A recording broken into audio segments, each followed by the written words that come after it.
Bonjour à tous ceux qui sont qualifiés en demi-finale de Ligue des Champions.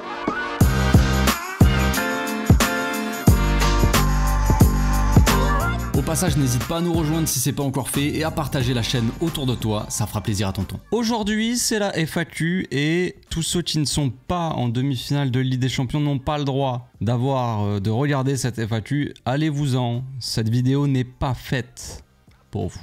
Non, j'ai mis pour l'occasion un beau maillot blanc, bon, évidemment le seul qui compte, j'ai envie de dire, mais ça c'est un petit clin d'œil pour nos amis. Mais passons, on va pas se moquer non plus très longtemps, on fait attention aussi un petit peu au karma. J'ai eu pas mal de questions pour la FAQ, de nombreuses questions déjà un petit peu sur Discord. Vous savez, j'ai créé un Discord, le lien est dans la description de la vidéo. On fait des reacts un peu pendant les matchs aussi, on discute entre nous, voilà, un peu du Barça principalement, mais le Discord n'est pas fait que pour le Barça, il y a un peu de tout, il y a aussi du gaming, tout ça. Si vous voulez partager des edits par exemple du Barça, il y a un peu de tout quoi. Si vous voulez même partager vos petits plats, si vous êtes en train de faire un plat de pâtes ou de cassoulet, vous pouvez aussi le partager dans le Discord. C'est fait pour tout le monde. On commence tout de suite avec Grenat Bleu qui dit Frenchy défenseur gauche, ça pourrait être mieux, non? Dans un rôle à la Alexander-Arnold, apporter le surnom au milieu de terrain, percer balle au pied, vista, etc. Je partirais pas sur un truc comme ça. Je dis pas que c'est une mauvaise idée en soi. Je vois ce que tu veux dire dans le sens où un latéral, je sais pas comment on appelle ça, une sorte de latéral inversé, latéral intérieur qui rentre à l'intérieur du jeu pour former une sorte de double pivot. Maintenant, ben Frenchy, on a vu, hein, si encore il y avait Casado, je vous aurais dit bon peut-être à la limite tester quelque chose, tu vois, pourquoi pas. Maintenant actuellement le seul 6 qu'on a, enfin en tout cas ce que Flick considère comme 6, c'est De Jong. Sinon il y a Garcia aussi, mais est-ce qu'il a le niveau pour être titulaire, tu vois, et avoir Frenchy en latéral? Je ne suis pas sûr. Sinon, concernant je pense que tu parles de ça par rapport à la perf de Gérard Martin, mais je ne l'ai pas trouvé mauvaise, la perf de Gérard Martin. Franchement, je ne l'ai pas trouvé mauvaise. Alors, évidemment, le niveau de l'équipe générale n'était pas forcément bon. Donc ça, il faut le prendre en compte. Est-ce que c'est parce que Gérard Martin n'a pas été très bon que le Barça n'a pas été très bon? Ou est-ce que c'est parce que le Barça n'a pas été très bon que Gérard Martin n'a pas été très bon? Je ne sais pas si je me suis trompé dans ce que j'ai dit, mais vous voyez ce que je veux dire? Donc en vrai de vrai, il a fait son match. Gérard Martin n'est pas un joueur exceptionnel et peut-être qu'il ne le sera jamais, mais Gérard Martin typiquement c'est le genre de joueur qui est dans la catégorie des soldats, des mecs sérieux, tu vois. Tu comptes sur un gars, tu as envie de compter sur lui, allez, tu le mets, tu vois. Ça va être un soldat, tu vas lui dire fais ça, il faut que tu fasses ça, il va essayer de le faire. Il n'a pas le talent d'autres joueurs, mais il va le faire, tu vois. C'est pas un artiste, c'est pas un joueur qui va faire des différences, c'est pas un guerrier, c'est pas machin, c'est un soldat. Le guerrier c'est Inigo, tu vois, et à côté de lui il a son petit soldat. Son petit sergent, je sais pas, j'ai pas les grades, mais tu vois ce que je veux dire. S'il faut envoyer quelqu'un en premier, t'envoies Gérard Martin, allez vas-y, va te sacrifier frérot. Ensuite, question de Phil qui dit, penses-tu que la mauvaise perf contre Dortmund a été causée par la peur? Je sais pas si on a eu vraiment peur en soi, je partirai pas là-dessus, mais je pense que déjà ce qui a boosté Dortmund, c'est aussi de n'avoir rien à perdre. Ça a évidemment conditionné le match. Eux, ils ont tout donné ce qu'ils avaient, ils ont été portés par leur public, tout ça, par l'enjeu. Ils se sont dit, bah, dans tous les cas, on démarre le match, on est éliminé. Donc, allons-y, tu vois, n'ayons pas peur et faisons tout ce qui est possible de faire, tu vois. Et quand une équipe joue comme ça, sans peur et sans, tu vois, ils vont être un petit peu plus foufou et peut-être qu'ils vont sortir un gros match. Si on avait gagné peut-être 1-0, le match aurait été différent. Peut-être que le Barça aurait pris ce match, pas un peu plus au sérieux, mais peut-être qu'on se serait un peu plus donné, parce que 1-0 c'est rien, tu vois, comme avance. Peut-être que Dortmund aurait moins emballé le match, tu vois, aurait un petit peu plus joué la sécurité. Et si par exemple Dortmund avait gagné 1-0 à l'aller ou même 2-0, tu vois, peut-être que eux, ils auraient été dans le cas de figure où ils se seraient dit peut-être on va jouer un peu le côté défensif, on va essayer de tenir le score, tu vois. Et le Barça aurait joué de manière un peu plus folle, tu vois.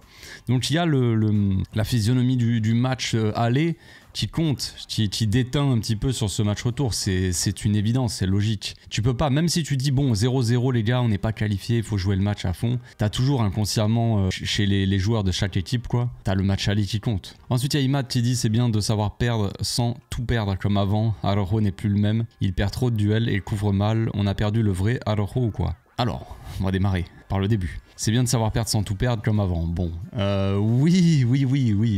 Mais bon, concrètement les gars, si on fait le même match mais qu'on joue contre une autre équipe, on est éliminé de Ligue des Champions, hein, je pense. Hein. Franchement, voilà. Il faut voir les choses en face aussi, c'est comme ça qu'on avance. Je ne remets pas en cause tout le travail qui a été fait depuis le début de saison parce qu'on est en train de vivre une belle saison et le Barça joue très bien, on fait une grosse saison. On mérite d'aller au bout, on mérite de gagner la Liga, on a mérité de gagner cette Super Coupe d'Espagne qu'on a gagnée, il ne faut pas l'oublier aussi, on a déjà gagné un trophée. La Coupe d'Espagne, on va voir, mais bon, ça se joue sur une finale, mais concrètement, quand on voit le niveau du Real, on mérite de gagner aussi, parce que ça dépendra du match, évidemment. Mais voilà, on fait un beau parcours.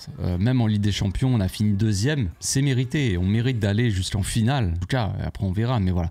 Mais si on tombe contre une autre équipe que Dortmund, sans vouloir leur manquer de respect, tu tombes sur un PSG, sur un même Arsenal, très chiant à jouer, même l'Inter, les gars, attention, moi je préférais tomber contre le Bayern. L'Inter sont très chiants à jouer. Je dirais pas que c'était la pire équipe qu'on a à jouer, mais concrètement, si je devais faire un classement à peu près des pires équipes de Ligue des Champions à affronter cette saison, il y a l'Inter déjà, qui fait partie, j'en avais parlé au tout début, quand même en phase de poule et tout ça, on m'avait demandé un peu les favoris de la Ligue des Champions. Et je dirais pas qu'Arsenal par exemple sont favoris, mais ils font partie des équipes chiantes à jouer. Et il y avait Liverpool aussi. Liverpool s'est fait sortir par le PSG. PSG en début de saison, ils n'étaient pas très bons. Là, cette saison, enfin cette année, je veux dire, depuis le début de l'année, le PSG, c'est très solide. Donc là, parmi les équipes les plus chiantes à jouer pour le Barça, il reste toutes les équipes qui restent. C'est-à-dire PSG, Arsenal, Inter. Donc ça va être dur. Ça va être dur maintenant. Voilà, tant mieux qu'on ait perdu contre Dortmund, que c'était contre eux. Qu'ils sont quand même pas très en forme cette saison aussi, il faut pas l'oublier. Donc tant mieux. Mais attention. Attention à pas se relâcher parce qu'on va arriver dans des moments clés là. Évidemment, pour aller chercher les trophées, ça va être long. C'est intense, ça va être court et intense, mais ça va être quand même long dans la tête des joueurs et tout. Chaque minute va compter. Voilà, c'est le sprint final, on va dire. Concernant Ronald, est-ce que c'est plus le même ? Je pense qu'il y a peut-être une perte de confiance. Je pense surtout que c'est plus ou moins le même Ronald en fait, mais dans une équipe différente. C'est surtout ça. C'est que le Barça ne joue plus exactement de la même manière. Même surtout la défense, avec la ligne haute du hors-jeu. Avant, on jouait quand même assez haut, avec un bloc haut. Le Barça a toujours joué avec un bloc haut. C'est la philosophie de jeu, c'est d'imposer sa domination à l'adversaire, d'avoir le ballon et donc de jouer dans le camp adverse. Donc de base, de toute façon, on a un bloc haut. Maintenant, de jouer le hors-jeu aussi haut et de manière aussi presque insensée, c'est différent. C'est vrai qu'on n'a jamais joué comme ça.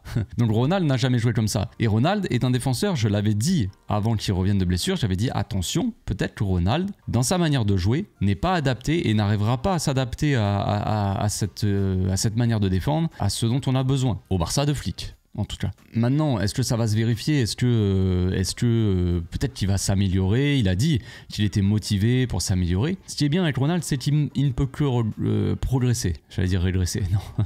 Il ne peut que progresser, Ronald. Parce que là, il démarre de zéro, j'ai envie de dire presque. Il a des qualités qui sont physiques, mais c'est presque tout ce qu'il a. Il a une qualité qui est de se sacrifier aussi, de faire des sauvetages, tout ça. Il a ce côté un petit peu guerrier, certes, mais il a ce côté aussi un petit peu guerrier sans cerveau. On l'a vu la saison dernière contre le PSG. Des fois, faire des trucs un peu bizarres, où il va vouloir se sacrifier, mais ça va être trop dangereux. Il va donner des pénaltys, il va faire des tacles insensés. Donc des fois, il réfléchit pas trop. Mais bref, et dans ce Barça-là, on a besoin de défenseurs qui réfléchissent, on a besoin de défenseurs intelligents, on a besoin de défenseurs qui n'ont pas peur de défendre en avançant, on a besoin de défenseurs qui savent relancer, qui ont une qualité de jeu au pied, de passe, donc casser des lignes, et qui ont évidemment de la vista, parce que faire des passes en cassant des lignes, il faut aussi de la vista. Forcément, il faut avoir une certaine vision de jeu. Inigo là, Koubarsi là, Garcia même là. Il y en a plein à la Masia qui l'ont. Il y en a qui ont 15 ans, ils l'ont. Ronald ne l'a pas. C'est tout. Il peut s'améliorer, mais il ne sera jamais à un niveau que certains ont. Parce que la vista, la qualité technique, tout ça, d'être aussi à l'aise balle au pied, je sais pas si c'est inné, mais c'est quelque chose que tu as et c'est difficile de le gagner quand t'es pas du tout à l'aise. Je veux dire, regardez Ronald, balle au pied, je dirais, il sait pas ce qu'il a entre les pattes, quoi. Il est là, tu le sens lourd, tu le sens pas à l'aise, quoi. Donc ça, je sais pas si un jour il sera là en mode tranquille, à l'aise, comme Koubarsi, comme Inigo, comme des Gérard Piqué, tu vois. À l'ancienne, quoi. Ensuite, on a Edesco qui dit salut mon coach, salut frérot. Les gens retiennent toujours le négatif sur Ronald, c'est très mauvais, je trouve. Bah voilà, on y est. Ça parle beaucoup de Ronald, c'est vrai. Les gens retiennent toujours le mauvais tout court, de toute façon. C'est ce qu'on retient le plus dans la vie. Généralement, c'est ça. On retient plus le négatif que le positif. Maintenant, il faut voir les choses en face. Ronald n'est pas au niveau, concrètement. C'est à lui de bosser, maintenant. Il faut qu'il se serve de ça pour progresser, pour avancer. S'il n'y arrive pas, on verra ce qu'on fait, mais il faudra trouver des solutions. Ensuite, il y a FCB932 qui dit « Salut Café, est-ce que tu penses que la blessure de Baldé va gâcher toute la fin de saison ?» Elle peut l'impacter un petit peu, oui. Ça peut impacter la fin de saison, évidemment. Baldé est un joueur important. Il l'a toujours été, on va dire, depuis qu'il s'est imposé dans l'équipe. Maintenant, des fois, on avait des doublures qui pouvaient faire l'affaire. Là, je dirais pas que c'est pas le cas parce que Gérard Martin, vraiment, son match est assez sous-coté. On a eu une soirée compliquée à l'extérieur, Ligue des Champions. C'était son premier match en tant que titulaire en Ligue des Champions, je crois, contre Dortmund à l'extérieur dans une ambiance folle. Donc, il faut pas sous-estimer ce contexte aussi. C'était une première pour lui. Regardez Gérard Martin. Je dis pas que ça va être un crack et tout ça. Hein. J'ai déjà donné mon avis sur Gérard Martin. On m'a demandé en début de saison, ouais, vu qu'il est remplaçant, qu'est-ce que t'en penses? Moi, j'ai vu le Barça B. J'ai donné mon avis sur Gérard Martin. C'est pas un crack, mais c'est un joueur qui est assez régulier et assez solide. Il fait le taf, disons. Pas plus, pas moins, tu vois. C'est tout. Mais voilà. Et faut pas sous-estimer l'enjeu du match, enfin le contexte, l'ambiance, tout ça. Parce qu'au début de saison, Gérard Martin, quand il a démarré, il était catastrophique. On se rappelle tous de ses premières perfs, très mauvais. On s'est dit, mais c'est impossible. Impossible. Moi-même, même si, je l'avais vu avec l'abbé, je le reconnaissais pas, je me disais, waouh, c'est chaud. Et je me suis dit, en fait, il n'arrivera pas à passer le cap entre la division 3 et la division 1. Peut-être que c'est trop élevé pour lui, peut-être qu'il n'a pas le niveau, peut-être que voilà, ça ne fonctionnera pas. Hansi Flick, il a continué à lui faire confiance, et là, il a sorti quelques matchs qui n'étaient pas mauvais. Il faisait le taf, disons. Là, c'était son premier match en tant que titulaire en Ligue des Champions, dans un gros match, l'ambiance qui va avec, et tout ça. Peut-être qu'il n'a pas été génial, mais je trouve qu'il a fait le taf. Les sorties de balles ont été intéressantes. Ce qu'il y a, c'est que les sorties de balles de Gérard Martin, en termes de passes, elles sont meilleures que Baldé, les gars. Hein. Je veux pas dire. Hein. Ça veut pas dire. Et encore une fois, il faut avoir une certaine nuance. C'est vrai que certains ont du mal avec ça. Mais si je vous dis que Gérard Martin a une meilleure qualité de passe pour sortir les ballons, même meilleure qualité de passe tout court que Baldé, ça veut pas dire que Gérard Martin est un meilleur joueur que Baldé. Baldé est meilleur, a un plus gros potentiel, est plus intéressant, tout ça. Mais juste au niveau des passes, Gérard Martin, il s'en sort mieux déjà. Donc on a cet avantage-là. Pour sortir les ballons, Gérard Martin, il a moins eu de mal. Et sous une équipe comme ça, avec une équipe en face qui mettait un gros pressing, c'est intéressant d'avoir un mec qui sait sortir les ballons aussi, qui est à l'aise pour trouver quelqu'un. Tu vois, pour trouver un relais dans l'axe, Rafinha, Lewandowski, tout ça. On a eu quelques occasions, je l'ai montré dans l'analyse. Je sais qu'il n'y a pas grand monde qui a regardé l'analyse hier. Mais si ça vous intéresse, j'ai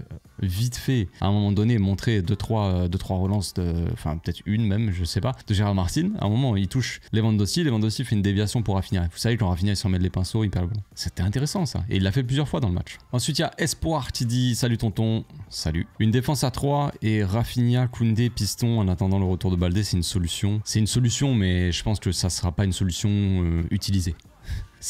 Après, Koundé pour moi n'est pas du tout un piston. Déjà de base, il est plus troisième central dans une défense à 3 qui va de temps en temps apporter offensivement. Il va libérer la mine, tout ça. Mais les pistons ont besoin vraiment d'être offensifs, d'attaquer, de déborder, de centrer, de se proposer, tout ça. Ce que fait Koundé, mais c'est pas naturellement un piston. C'est plus un latéral droit défensif, Koundé. Si on avait eu un profil différent à droite, si par exemple on avait eu un mec comme Cancelo la saison dernière, je vous aurais dit à la limite on peut le tester comme piston. C'est pas forcément un piston, mais vu que c'est un mec très offensif, peut-être qu'il pourra tenter le truc. Baldé par exemple pourrait jouer piston sans problème, mais Koundé j'y crois pas. Rafinha maintenant son rôle il est plus axial. Rafinha, je viens juste de parler de Cancelo, moi je le voyais pas comme un piston par exemple la saison dernière parce que justement c'est un joueur qui adore rentrer dans l'axe. Bref, on va pas continuer sur ce sujet. Revenons à Rafinha. C'est un joueur très axial, Rafinha. C'est un joueur qui, on l'a vu fin de saison dernière, quand Xavi l'a replacé à gauche, c'était un joueur qui était plus à l'aise dans l'axe parce que quand il joue à droite, le rôle de l'ailier droit, à l'image de Lamine Yamal, est de coller la ligne, d'étirer cette défense. Et quand il se retrouvait,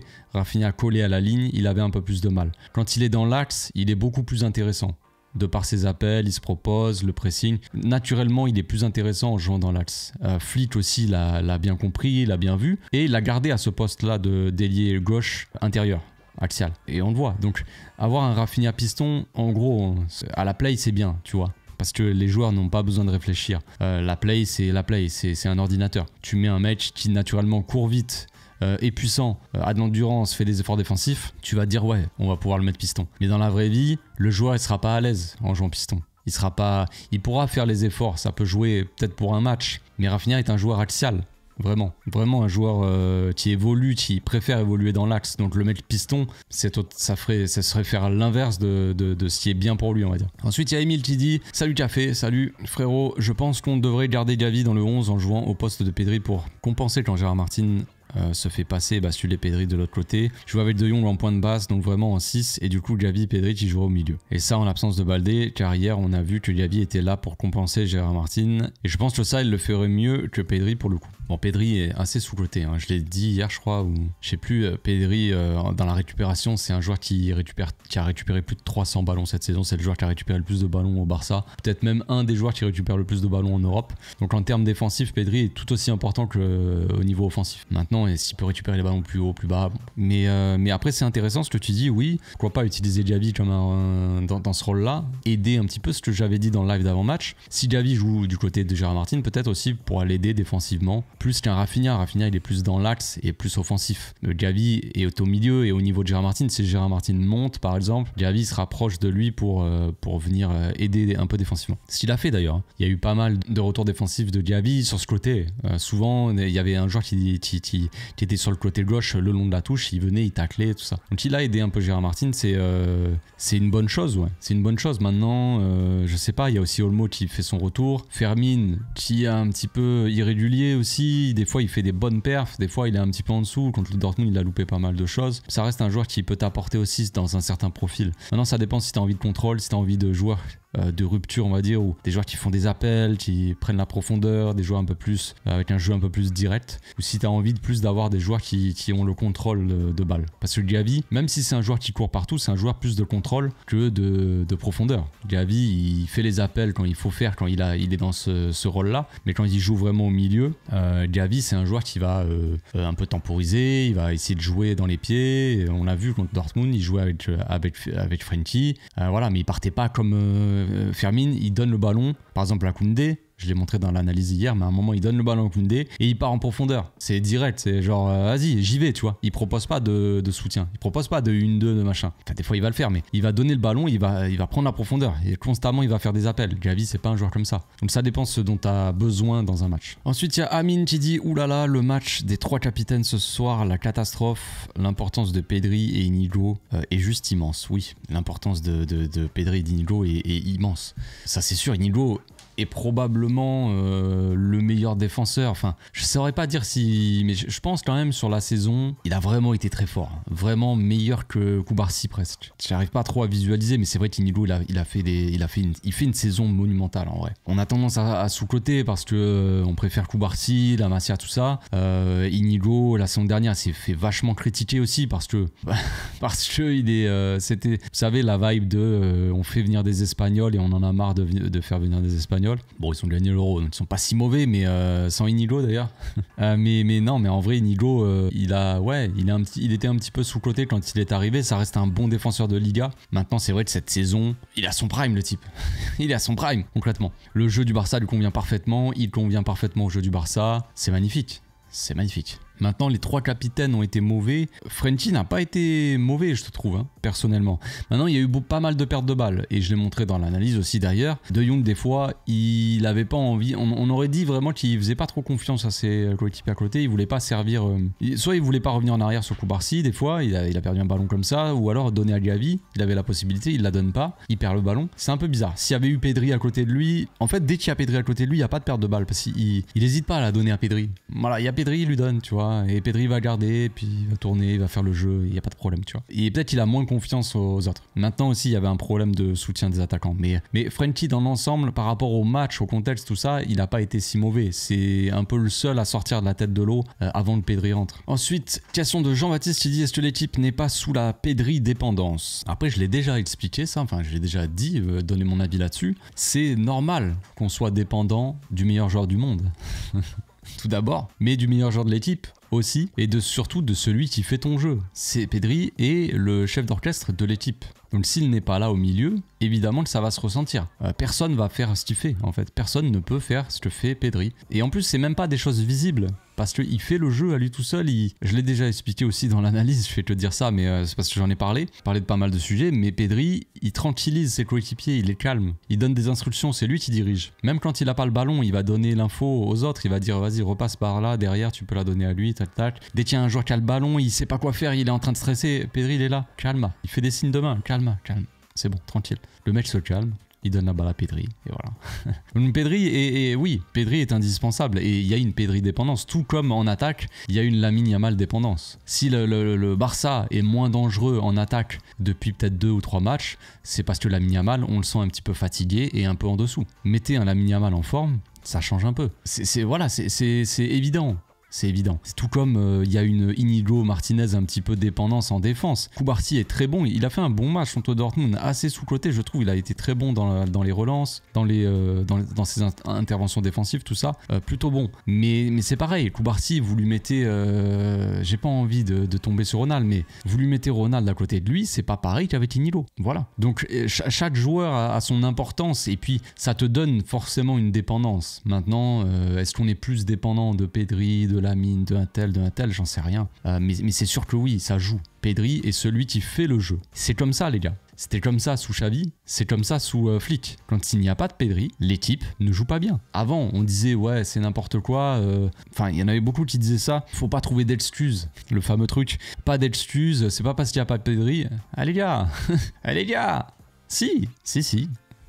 Il n'y a pas Pedri, il n'y a pas de jeu. C'est comme ça, on tourne un petit peu en rond, les joueurs n'ont pas la patience, n'ont pas la vista, n'ont pas cette intelligence pour faire jouer l'équipe. C'est comme ça. Si, à la place de Pedri, on avait un autre joueur, pareil que Pedri, disons, qui fait le jeu de l'équipe, ben on verrait moins l'absence de Pedri. Parce qu'il y aurait quelqu'un qui pourrait faire ce que fait Pedri, on va dire, plus ou moins. Peut-être un peu moins bien ou quoi, j'en sais rien, ça dépend de qui. Mais voilà, c'est comme ça. Mais c'est comme à l'époque du grand Barça de Guardiola. Quand il n'y avait pas Xavi ou pas Iniesta, ça se voyait direct. Surtout, j'avais l'impression de voir plus quand il manquait Iniesta. Je sais pas pourquoi, pourtant Xavi est beaucoup plus le chef d'orchestre du Barça. Enfin, elle l'était. Mais Iniesta, quand il était pas là, ça manquait de quelque chose. Je me rappelle, j'avais cette sensation-là, ça m'avait choqué en fait, à l'époque. Il y avait Messi sur le terrain, il y avait qui tu voulais. Mais d'un coup, il n'y avait pas Iniesta, t'étais là, putain, c'est bizarre, ça joue pas aussi bien que d'habitude. Tu m'étonnes. Il n'y a pas le Don Andrés.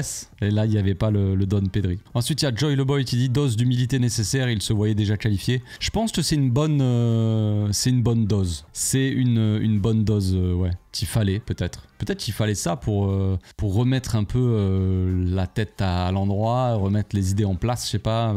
L'équipe, peut-être que l'équipe, les joueurs eux-mêmes se sentent invincibles, vu que la saison se passe bien, qu'on a gagné des gros matchs, des grosses affiches, tout ça. Donc il y a cette confiance qu'on a pris. Et peut-être que voilà, de perdre ce petit match-là contre Dortmund, qui n'a pas d'incidence sur la saison, peut-être que ça va nous dire, ah ouais, c'est une petite piqûre, on va dire, de rappel, tu vois. De genre, ah ouais, attention quand même. Attention à pas se croire trop foufou quoi. Ensuite il y a Joe qui dit on a revu le Barça de Xavi ce soir. Bah ça c'est un classique.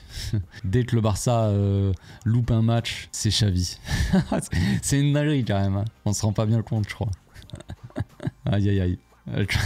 Quand on voit des Lamine Yamal, des Koubarsi sur le terrain, des Baldé, des mecs comme ça, en fait quasiment tous les joueurs que Xavi a lancé on va dire dans l'équipe, qu'il a mis en place, ça c'est pas lui. Ça, on s'en fout. Mais dès que le Barça perd, alors que Xavi n'est plus là, c'est le Barça de Xavi. Vous me régalez, les gars. Franchement, c'est magnifique. Ensuite, il y a Michael qui dit tu penses pas qu'on n'a pas la profondeur de banc pour aller jusqu'au bout, ils sont usés. Ouais, mais ça, c'est ce dont on parlait en début de saison. On a vraiment une belle équipe. Mais c'est sûr que la profondeur, l'effectif n'est pas incroyable. Et il y en avait qui comprenaient pas ça en début de saison. Il y en avait qui disaient mais vous êtes fous, de quoi on n'a pas l'effectif, on a Lewandowski, on a Rafinha, ok mais vous citez que les titulaires. Vous citez que les titulaires. En défense, Inigo ou Koubarsi n'est pas là, on va voir on va directement voir le truc. On n'a pas de latéraux, on a Koundé, Baldé. Derrière, c'est Gérard Martin, Hector Fort. Le niveau n'est pas le même. On perd Baldé, tout le monde qui commence à stresser. Gérard Martin, ça va pas le faire. Comment on fait? On n'a pas d'autre choix. Donc voilà. J'en ai parlé, il y a Geoffrey Torrens des équipes de jeunes, mais il est encore très jeune et je sais pas si... j'espère Je pense qu'il est capable de faire des bonnes choses. Mais de là à devenir d'un coup du jour au lendemain titulaire devant Gérard Martin, alors que Gérard Martin a fait plutôt le taf quand il a joué, il n'y aurait pas trop de raisons. Bref. Mais en attaque, qui on a s'il y a un joueur qui est blessé? Si Lamine Yamal n'est pas là, on a bien vu, à la fin de l'année, on a bien vu que quand Lamine Yamal n'était pas là, c'était compliqué. Si Pedri n'est pas là, c'est compliqué. Donc non, on n'a pas un effectif monumental. Puis il y a toujours des problèmes de blessures, de fatigue, voilà la forme des joueurs. Parce qu'on dit, des fois il y en a, ils disent Flick, la gestion elle est pas très bonne, il fait pas assez souffler. Ouais, c'est possible qu'il fasse pas assez souffler, qu'il donne pas sa chance à certains, comme Pablo Torre par exemple, ça parle beaucoup de lui, ou même Pau Vitor qui joue pas beaucoup, les deux. Ok, il faut aussi gagner les matchs, tu vois, il faut savoir remporter les matchs, parce que faire tourner pour faire tourner, mais si tu perds des points, bah t'auras fait tourner, mais pas gagner, enfin tu vois. Une fois il a fait tourner à Osasuna, on s'est fait éclater par Osasuna. Hein. Les gars, en début de saison, il a fait des rotations, il a fait 4 changements. Il a mis Pau Vitor titulaire, Gérard Martin, je crois, voilà. Rotation les gars, on s'est fait exploser par Osasuna. Donc il s'est dit peut-être, bon, on va peut-être moins s'enflammer sur les rotations. Et on en est là où on en est en demi-finale, on est en finale de Coupe du Roi, on est premier en Liga, donc on peut pas donner tort à Flick de pas avoir fait, on va dire, assez de rotation. Maintenant c'est vrai que les joueurs sont fatigués, mais est-ce que vraiment il y a des joueurs sur le banc qui sont aussi forts que les titulaires, voire peut-être plus forts, ce qu'ils vont apporter autant? Peut-être mis à part Ferran Torres, il y a plusieurs joueurs qui sont pas mauvais sur le banc. Il y a Ferran Torres, il y a Eric Garcia au final, et Fermin. Bon, désolé, c'est que des Espagnols. Mais en vrai, de ceux qui ont été importants cette saison, il y a eux. Il y a Ronald aussi, quand il est dans un bon soir, il peut sortir des bons matchs. Là, c'était compliqué contre Dortmund, mais des fois, il peut faire le taf aussi. Contre Mallorca ou Valladolid, ça devrait aller. Et voilà.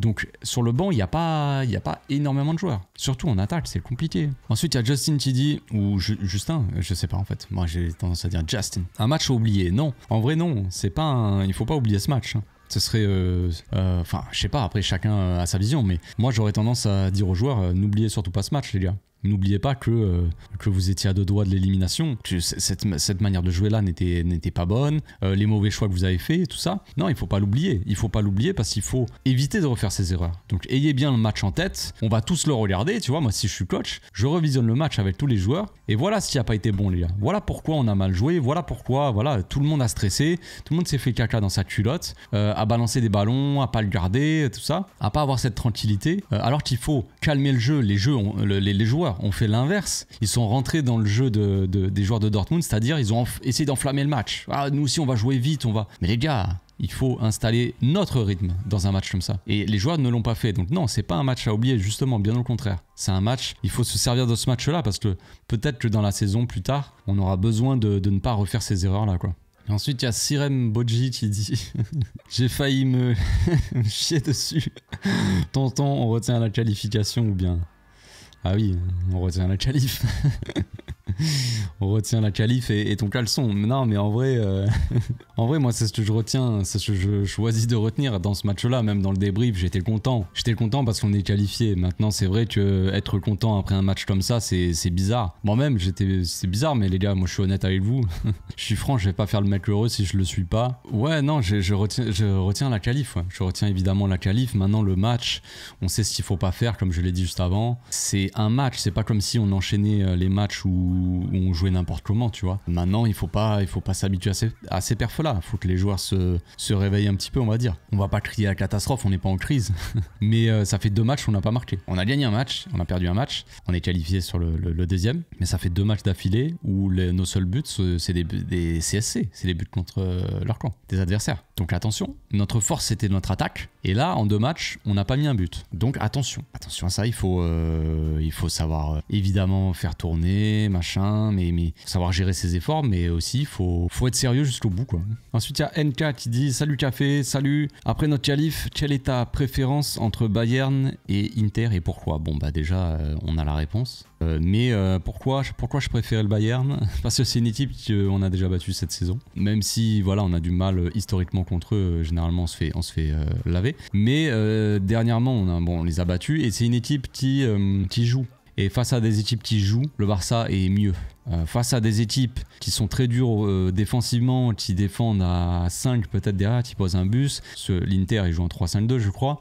Donc défensivement, ils vont avoir une bonne densité, tu vois, derrière. Un bon petit bus, je pense, par moment. Alors, ils vont jouer, ils vont poser une sorte de bus et jouer en contre-attaque. Alors, on a gagné contre l'Atlético Madrid plusieurs fois cette saison. Enfin, 2 fois, je crois, un nul et une défaite, si je me souviens bien. Puis il y a eu beaucoup de buts, tout ça. Donc voilà, mais typiquement, ce genre d'équipe là, à 5 derrière, ou des équipes qui défensivement sont assez solides, sont très compactes, tout ça, bah, généralement on a du mal. Hein. On l'a vu dans plusieurs matchs contre Getafe, dans des équipes comme ça, contre des équipes comme ça. On sait qu'on a du mal face à des équipes qui préfèrent défendre, disons, et qui jouent en contre-attaque. Plutôt que des équipes joueuses qui vont se livrer un petit peu plus, laisser plus d'espace derrière. Nous, on va pouvoir profiter de ces espaces-là, tu vois, beaucoup plus facilement. Que si derrière il y a moins d'espace, ça va être plus dur, évidemment, pour les joueurs. Donc je préférais le Bayern, perso, et pour ces raisons-là. Ensuite, on a Arthur qui dit, malgré le penalty, Tech sort encore un gros match. Ouais, franchement, oui. Il a sorti un match, il a sorti ses arrêts encore, hein, décisif. Hein. Faudra pas oublier à la fin de la saison de remercier Chesney. Ce bon vieux Chesney qui débarque de nulle part comme ça. Le mec est en retraite, en détente sur un transat à Ibiza. Puis on l'appelle, oh frérot, tu fais quoi cette saison? En fait, on est en galère, on n'a pas trop de gardiens, tu viens? Le mec arrive, vas-y, viens. Il y a Lewandowski qui lui passe un petit coup de fil aussi. La connexion polonaise, donc il se demande peut-être si c'est pour faire les travaux au stade ou quoi, mais non, finalement c'est pour jouer. On le fait venir au début, on comprend pas très bien. Moi-même, j'étais en train de me poser des questions, mais pourquoi Chesney est venu si c'est pour ne pas jouer? Parce qu'au début, il jouait pas. T'es sur le banc, c'était Iñaki Peña qui jouait. Iñaki Peña qui a pas trop rassuré, qui rassurait pas trop. Et Chesney qui a joué contre Benfica, vous vous souvenez du match catastrophique. Il donne un péno, bon pour moi il n'y avait pas péno. Il fracasse Baldé et tout dans ses sorties et tout. C'était là, waouh, qu'est-ce que c'est? C'était une dinguerie. Et puis au final, il s'est installé et voilà, bon, c'est la première défaite. Quand même, il faut le noter. On n'avait pas perdu, et ça c'est ce que Flick avait dit. Pour l'instant, Chesney, il joue. Depuis qu'il est titulaire, on n'a pas perdu un match. Bon, c'est le premier match. On est quand même mi-avril. Il a fallu attendre mi-avril quand même pour avoir une première défaite du Barça. Donc c'est bien.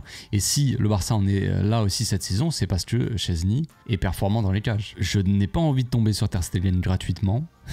Mais honnêtement, je pense que si Ter Stegen n'avait pas été blessé, était resté là cette saison, je sais pas si on en serait au même point. Je sais pas si on serait en demi-finale de Ligue des Champions. Je sais pas si on serait premier de Liga. On serait probablement en finale de Coupe d'Espagne parce qu'on a éclaté les mecs. Mais honnêtement, Ter Stegen en début de saison, il est catastrophique. Hein. Et le pire du pire, c'est que Ter Stegen, lui, dans sa tête, il est bon. C'est ça le pire. Le problème, quand un joueur n'est pas bon, le problème n'est pas qu'il soit pas bon vraiment. Il peut être un peu moins bon en ce moment, tout ça, voilà, pas être en forme. Mais le problème, c'est que si un joueur se voile la face et pense qu'il est bon, là ça devient problématique.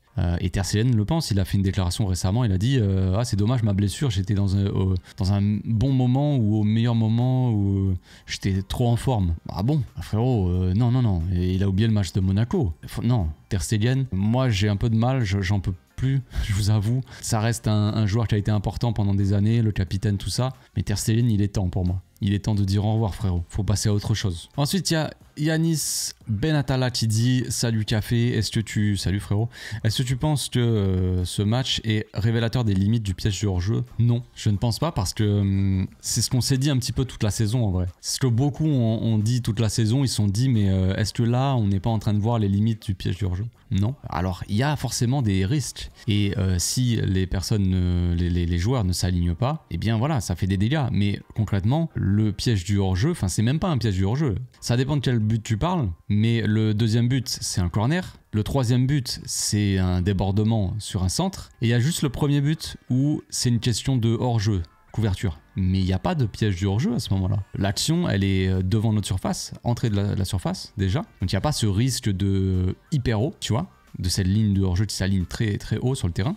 Il n'y a pas ça. C'est juste Koundé qui suit son ailier. Il descend trop, tu vois. Il se stoppe pas sa course au moment où... Alors que la ligne défensive, elle est déjà bien alignée. Lui, il descend trop. Et puis après, il veut remonter, mais c'est trop tard. Ça part dans le dos de la défense, dans l'axe, quoi. Donc là, il n'y a pas de piège du hors-jeu en soi. La défense est alignée, mais toutes les défenses, normalement, devraient être alignées, logiquement, pour si jamais il y a hors-jeu, voilà, tu vois. Mais le piège du hors-jeu, c'est vraiment de jouer le hors-jeu, vraiment d'avancer, tu vois, vois, vraiment de chercher à mettre tout le monde hors jeu en même temps, très haut sur le terrain. Ça, Et si on avait pris des buts, les 3 buts là-dessus, là je t'aurais dit ouais c'est chaud quand même, c'est peut-être chaud, attention, mais c'est pas le cas. Et puis les seules fois où on l'a fait dans le match, il y a eu vraiment hors-jeu. Peut-être une fois, je crois qu'il n'y a pas eu hors-jeu, il y a eu un arrêt du gardien ou des défenseurs qui contre ou qui dégagent, je sais plus. Mais on n'a pas pris de but là-dessus. Et c'est arrivé qu'on mette les joueurs hors-jeu, haut sur le terrain, tu vois. Là, ouais, comme je t'ai dit, le piège du hors-jeu, il était bas, tu vois, il était à l'entrée de la surface. Donc non, je ne pense pas. Concrètement. On finit avec la question de Léopold qui dit pire match de Rafinha et Yamal. Oui, clairement oui. C'était les plus mauvais sur le terrain, franchement. Pour moi, Rafinha, Lamine étaient les plus mauvais sur le terrain. Il y avait Ronald qui était pas très bon aussi. Koundé qui était pas forcément dans un grand soir. Mais disons que les plus mauvais, pour moi, les plus gros fautifs dans notre jeu, mauvaise façon de jouer, dans notre attaque qui était inefficace, tout ça, c'est les deux. Maintenant, ça veut pas dire que je leur jette la pierre, qu'ils sont là, vas-y, dégagez. Mais ils sont passés à côté du match. Clairement, ils sont passés à côté du match. Et ça nous a coûté. Ça n'a pas aidé, ils n'ont pas aidé en fait le milieu à contrôler le match quand il le fallait. Ils n'ont pas été des soutiens, ils étaient trop haut, trop loin, trop déconnectés du jeu. Au milieu de terrain, il y avait De Jong qui faisait le jeu, Gavi un petit peu, mais beaucoup moins que De Jong. Et Fermin qui est un joueur qui prend la profondeur constamment. Appelle, vas-y, appelle. Mais il vient très peu souvent aider ses autres milieux à contrôler, à faire tourner le ballon, tout ça. C'est pas un joueur avec ce profil-là. Donc il fallait que Lamine Yamal par exemple vienne un petit peu, si Fermin part, il vient un petit peu, il vient proposer à De Jong ou à Koundé, il garde un petit peu le ballon. Et ça, au début de match, Lamine il l'a fait, mais il faisait que de perdre le ballon. Donc c'était impossible pour le Barça d'avoir une maîtrise du jeu. C'est impossible de maîtriser le match parce qu'on faisait que de perdre le ballon. Rafinha, il faisait des grandes courses et il cherchait à faire des longs ballons, à balancer le ballon devant, perte de balles. Et Lamine Yamal, au début de match, par exemple, il perd un nombre de ballons incalculable. Et il y en a plein qui ont critiqué Lamine en mode il a pas couru beaucoup de kilomètres. Moi je l'ai dit, je m'en fous. Franchement, qu'il court 8 km ou 2 km, 500 mètres, je m'en fous. Le problème n'était pas forcément dans les kilomètres. Le problème, c'était dans ses pertes de balles. Ce qui nous empêchait complètement d'avoir une maîtrise. Ça nous empêchait d'avoir des phases de possession parce que dès que tu lui donnais le ballon, pas tout le temps, mais il a perdu énormément de ballons, Lamine. Il a perdu, je viens de regarder, il a perdu 22 fois le ballon. Maintenant, je vais pas m'acharner sur Lamine. Il faut pas oublier que c'est un jeune joueur. Moi, je le dis à chaque fois, c'est un joueur qui a 17 ans. Donc on a tendance à l'oublier et à croire que lui, il a placé en fait la barre tellement haut lui-même que nous maintenant on se dit bon bah parce que moi pendant longtemps j'ai dit oui mais Lamine attention il est jeune, mais le mec il repousse à chaque fois les limites et il sort des matchs grotesques. Donc t'es là à dire au bout d'un moment t'as fait un mauvais match, tu vois, c'est de sa faute. C'est de sa faute, il a placé la barre tellement haut que maintenant toi-même tu le dis, bah vas-y, c'est un crack, tu vois, il va forcément faire un bon match. Et là, s'il fait un mauvais match, t'es là, c'est pas normal. En vrai, c'est comme ça, c'est le foot. Regardez, regardez le match de Mbappé, regardez le match de Vinicius, regardez le Real, quoi. Il y a des joueurs qui ont de l'expérience, par exemple, et qui passent totalement à côté de matchs importants en Ligue des Champions. Pourtant, ils n'ont pas l'âge de Lamine. Mbappé, il a quoi? Il a quasiment 10 ans de plus que Lamine Yamal. Donc Lamine Yamal, oui, est passé à côté de son match. Maintenant, est-ce que c'est la fin du monde? Pas du tout. Pas du tout. C'est une raison pour laquelle le Barça n'a pas réussi à bien jouer. C'est parce que Rafinha et Lamine n'ont pas été bons. Maintenant, c'est loin d'être la fin du monde.